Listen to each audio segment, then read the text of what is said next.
is things you look at to tell you your team's ready or the other team's not ready? What kind of things do you look at to gauge that? Yeah, so you can tell we're around, we've been running together for how many ever months here. And you get a pretty good sense on the energy level of practice, in meetings, attention to meetings, the accuracy of running, the actual play. And I'd probably say this is the primary ingredients. It doesn't, success and failure doesn't always depend on whether I think they're ready or not. There have been times when I go, biorhythms look a little down and they go play like crazy. So, but normally that's, if they're focused in with those things I gave you there, then normally they're ready to go. Hey, Andy, Carlos from NFL. What do you think about Vegas play for you? I mean, you developed Patrick Mahomes, you got to Travis Kelce in the best side probably in history, and you create a perfect offensive machine. What do you think about this? Yeah, listen, it's my career to have a lot of great players. So they make your plays look good. You know, they execute very well. As far as the legacy, I don't really think about that. We're so tied up into the game, getting ready for the game. That's where all your energy goes. And the neat thing about football is very simple. So, within a game, you're gonna have these highs and lows. What you think is a great play might not end up being a great play. So the game can pick you up and it can slap you in the face at the same time. It's a very humbling game that way. Andy, to your right. I'm sorry if we've been asked this week, but obviously with last year's game, the field was very slick for both teams. Can you just talk about any preparations you guys made for that this year, just in case? Talk about it with the guys. Yeah. Well, we also drove over to the stadium the other night, so they've got the field outside and ready, and I'll get back inside. What I gather is in great condition. I think last year's was a little fluke, but our equipment guy's ready for everything. He brings the whole house with him, so we've got every shoe you can imagine for whatever presents itself. Going back to the back. Yep. Sorry to interrupt you talking about the game. It's a big thing I know, but this weekend they're voting for the Hall of Fame. There's a guy that kind of helped resurrect Chiefs football that we all care about in Kansas City, Marty Schottenheimer. What do you think about this? Whether he deserves to be involved? Yeah, if I was a voter, I'd vote for him. Big time fan of Marty's. He was a great motivator and great guy, great motivator, very tough, very caring of his players, and obviously had a great mind for football. So those primary ingredients, and he won. So with multiple teams, so it's all the things that qualify you for the Hall of Fame. Yeah. Hey, Coach, looking at when you played the 49ers 4 years ago, where do you think you've developed or changed the most as a head coach? It hasn't been that long, so I don't think much. I think it's the same philosophy, other than the game changes a little bit different every year, so you got to go along with it. And rule wise and things you do in training camp, those change it a bit because most of them are because of safety purposes and so on. So, but the general philosophy is really the same. Coach Jose Villalba from Millennium Multimedia in Mexico. 2 questions. I don't know if any in the Chiefs have thought about this. Super Bowl 58. I think number 58. I think of the late great Derek Thomas. and because of what he meant to the Chiefs and Marticho the Hurricanes coach, that legacy from that. And second, in Philadelphia, you had a great defensive coordinator in the late great Johnson. Now you have this Pagnol as the defensive coordinator. How does that help you to create a with the Eagles and now with the Chiefs? And what's similarity, difference, but at the same time that has helped you get so many times to big games?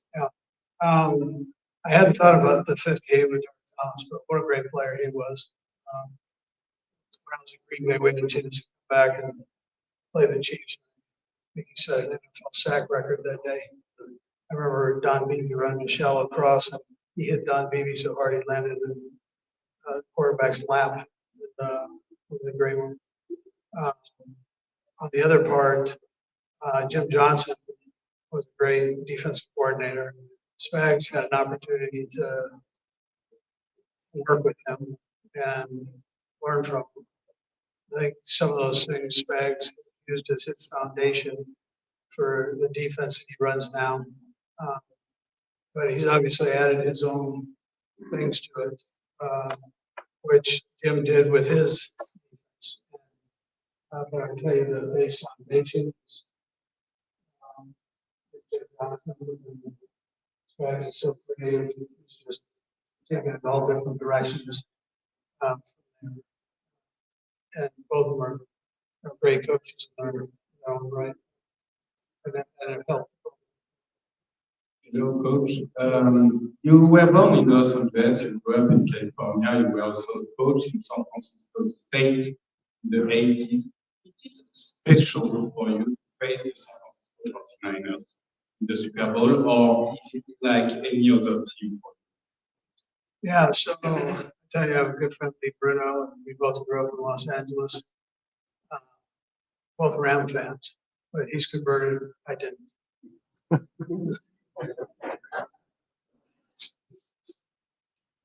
Where are we?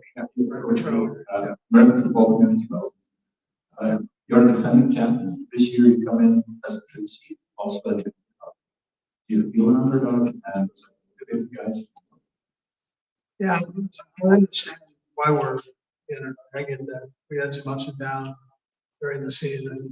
I never feel like an underdog going into a game, but I understand why it's situated that way.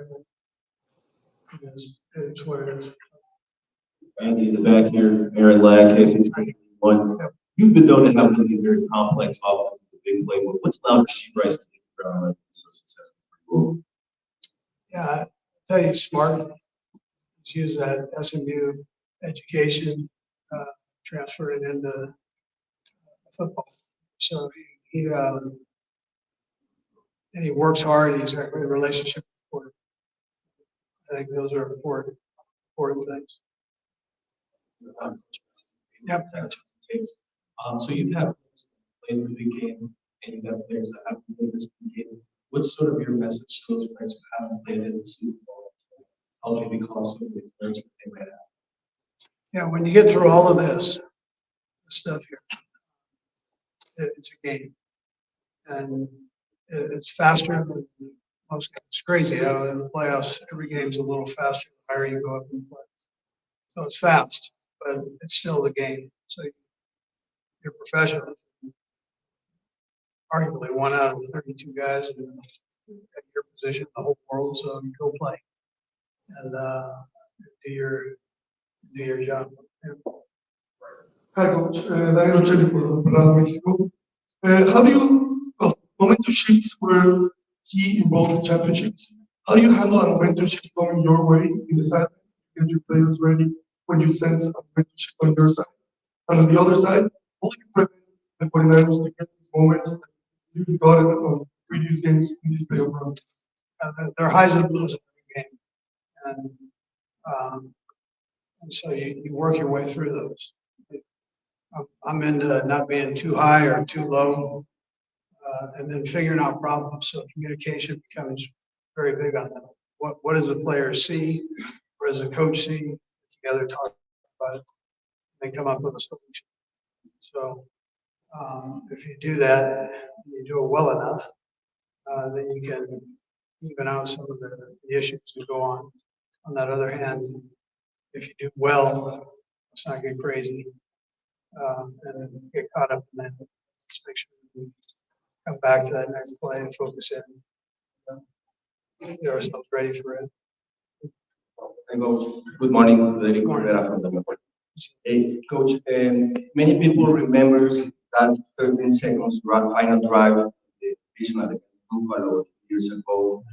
As a head coach, you practice every day in the institution of football, or there are new decisions you have to take in seconds.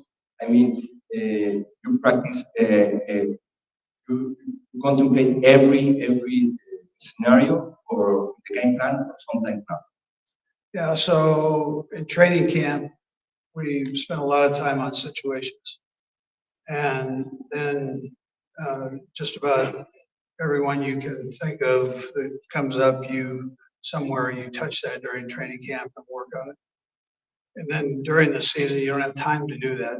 So you hit your 2-minute situations on the field, but then you also try to do it in the classroom. Go through different scenarios that were happening through the league each week, through college football each week. Joe Blameyer does a phenomenal job with that on the staff.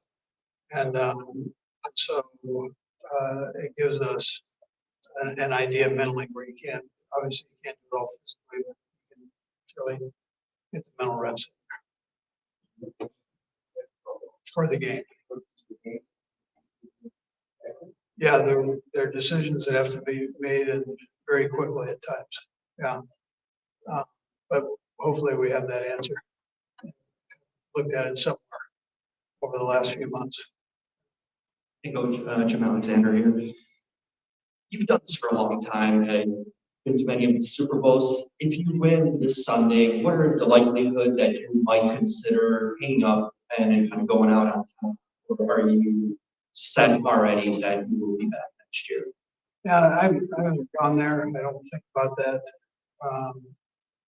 I'm tied up in the game and trying to take care of that. I'm sure somewhere I'll know when that time is. It's not today or won't be Sunday. So yeah. And you mentioned the up and down. Players will next year. This is the steady growth. Is that always an act to use or time was different? You balance yourself or is it different? Just want to talk about I think you try to fill those situations so that you can, or as many as you can. And the ones you don't cover, hopefully you've narrowed it down to where it fits somewhere in there, or at least it's close to something that you thought about. And then you can remain calm and knock it out and get the results you want. But I would say I've tried to be that way. I haven't changed. Maybe when I had more red hair, or any red hair, I had more of a temper, but in this world, I just try to get it done. I think if I'm going crazy, everybody's gonna be going crazy. Now that fits into that chaos category, and that's not good. Coach, what has Porter Elliott mean to the coaching staff? How do you see him as a coach? Yeah, it's my left-hand man. So he does a great job. He's worked in. He started off as my administrative assistant, and now he's working with the running backs. And he's brilliant person, very intelligent. Got a great feel for the game. He's got a great way with the players. The players, they love him. He does have one arm, so I have a brother that has one arm, so he taught my brother how to tie his shoe, one hand. Made him do it. It just showed people can do whatever they want to do. Does a job with our guys. Last question. Hi, Coach. Claire, your first Super Bowl appearance was with the Chelsea. How has your process of coaching the Super Bowl changed throughout the years? Yeah, I don't think it's changed much. I know, I was talking to Mike Holmgren the other day, and he's a fellow that I worked for in Green Bay, and he was very detailed. Came from Bill Walsh's staff in San Francisco and those Super Bowls there. So he had a plan for our Super Bowls that we went to, and I've kind of stuck with, you know, I've kind of hung with that schedule. The league is kind of remained the same, so it's allowed me to do that. But it's very similar to what I was taught and that I will use it. Is there a tweak here? Yeah, but I'm far off. Yeah. Okay, good.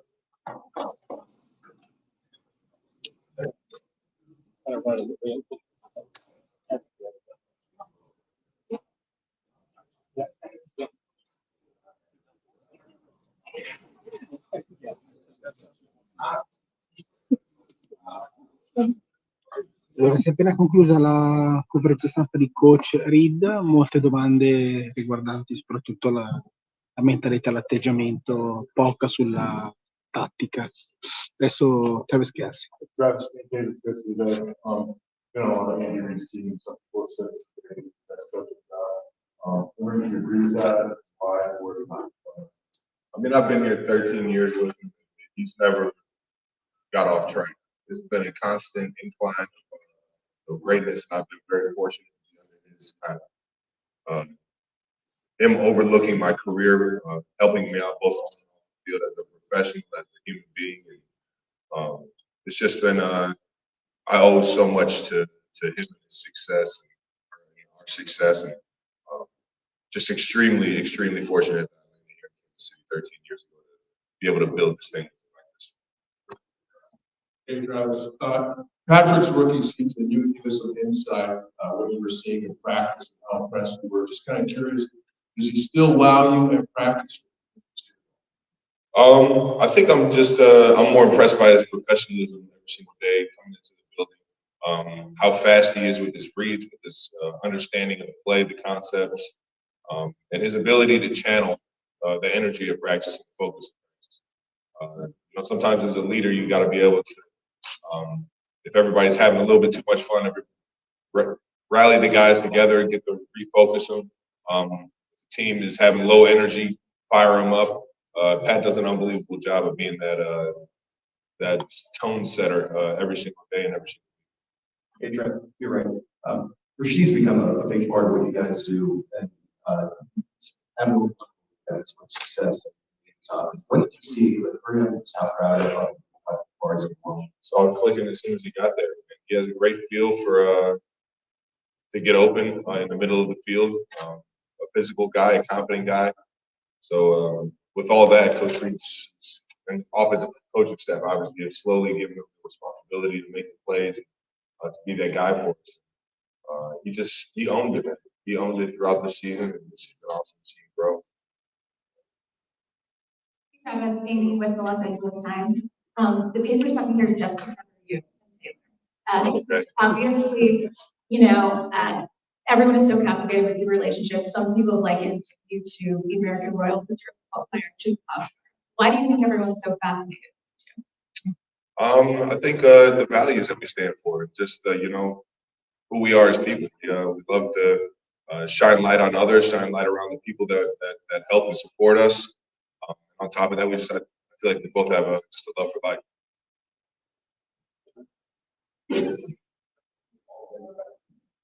Back here, Travis, Aaron Ladd, KSHB 41. Andy Reid's known for having a really tough training camp. How does that set the foundation for this long run that y'all are down? Well, for a lot of guys, especially when it's your first time going through that training camp, you don't realize exactly why you're working so hard or why you're doing the long drive drills and just why Coach Reid has his camp the way it is. Until you get into those games where you need to take it up a notch, and you've already done it in practice a million times, and it just makes you appreciate it when you go back and try and do it all over again. It really makes you refocus and use that to your advantage while you're in St. Joe, Missouri. Jordan Tucker, KLTC Radio. Travis, you have an active champions, even newfound fame. What do you attribute your success to coaching? I would say just my foundational, goals. I mean, who I am as a person. I attribute a lot of who I am and what I've done in life to the city that I'm from, Cleveland Heights, Ohio. The high school that I went to, the communities and the people in that community gave me a great perspective on what life is and how to appreciate everybody else, and how to bring people along in life. And I think that that understanding growing up, I've just taken that with me, and I wanted to give that same way of life to other people. Hey, Travis, over here. It's an honor to be at WTV. Just obviously, you've been to so many different big games. How does those big games just kind of prepare you, and maybe just preparation-wise for these guys who haven't been there? And what is that like? And obviously, you have that burn to win another one. What is that like when you've had that experience and just to kind of know what to expect in those big moments? And it makes you accept the challenges that you get presented. Going through a few of these Super Bowls, they're all, you can't plan any of them. You just got to be ready for the challenge and the task at hand to be able to overcome maybe some adversity, be able to finish off a football game the right way. There's certain things that you can't train for in the Super Bowl. You just got to be able to understand that you got the guys around you to help you get you there. You're not in that thing. It's just it's a fun experience, man, and a wild experience. It's worth it all when you win it. Hi, John, from you. Two very short questions. You want the football one first or the fun one first? Shoot them both. All right, let's do the fun one first. I was wondering if you could help me complete this lyric here. Karma is the guy on the Chiefs, of course. finish. Coming straight. What's the second question? The second question. Thank you. At what point do you start to associate the word dynasty with this? It's been thrown around a lot, and obviously, it being our third in 5 years, I think the number 3 is a big number in terms of dynasties and things like that. So hopefully, we can get this thing. Yeah, you guys can start talking about dynasty. Hey Travis, it's Dee with CBS. If you could just confirm two things for me. One, Trent McDuffie said you are Andy Reid's favorite. I mean, I'm the oldest tenure here, so I would assume I've built up enough favoritism for sure.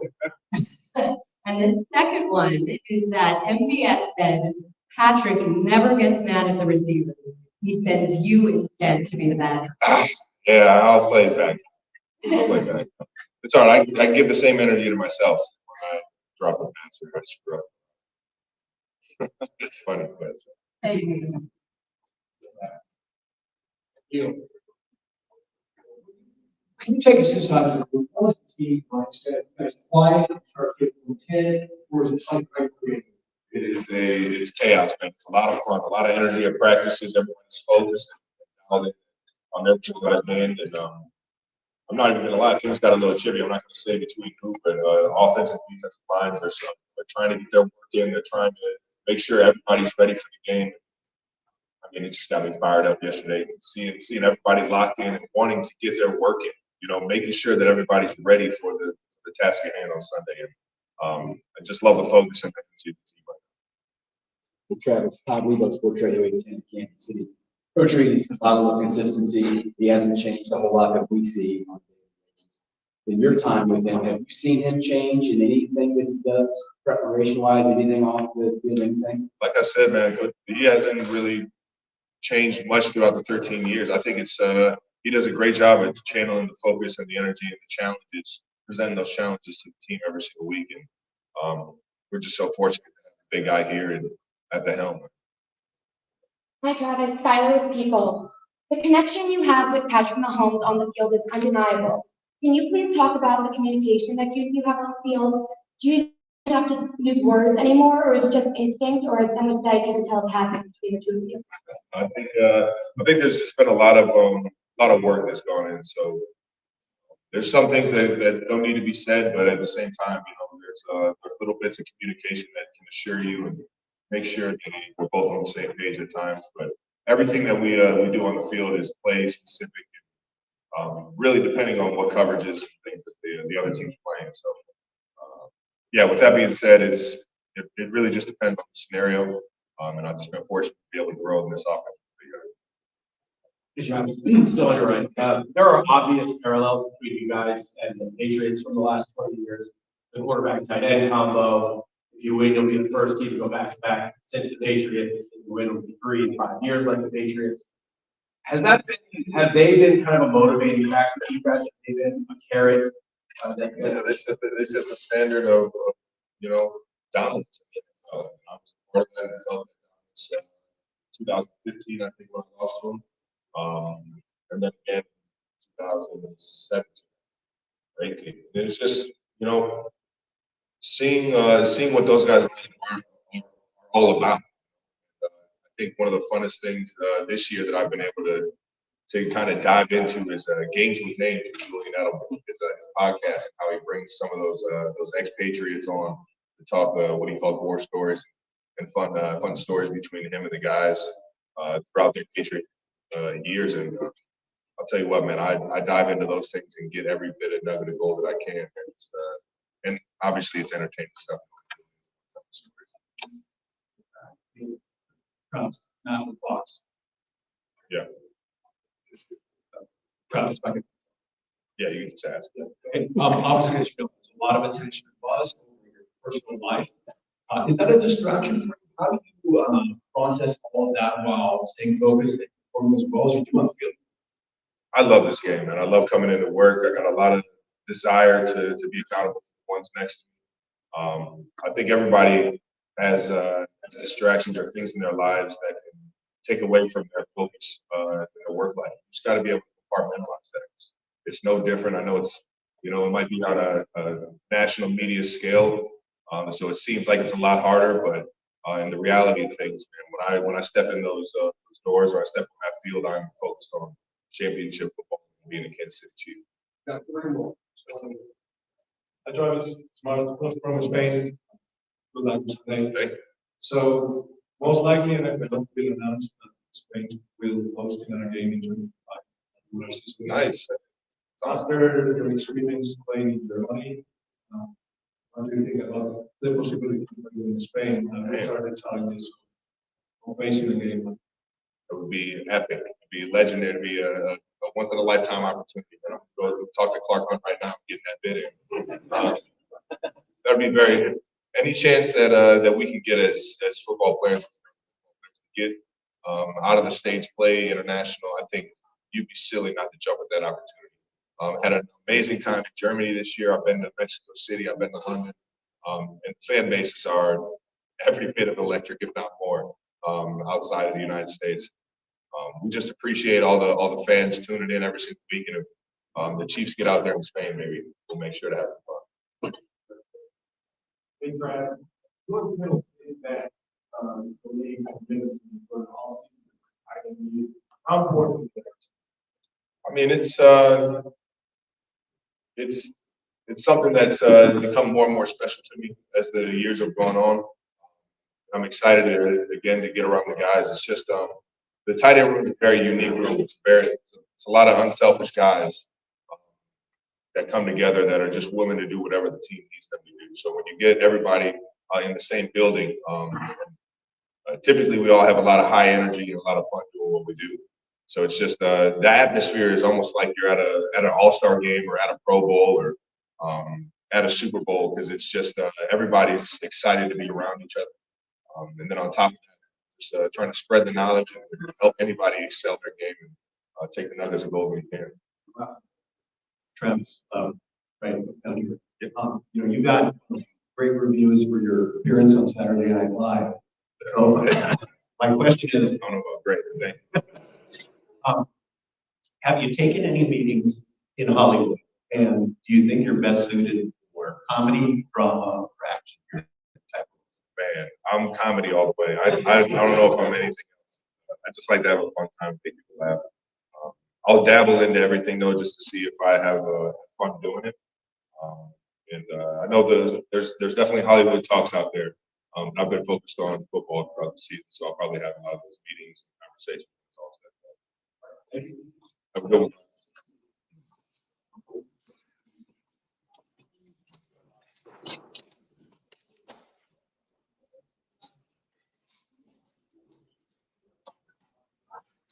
Si è conclusa anche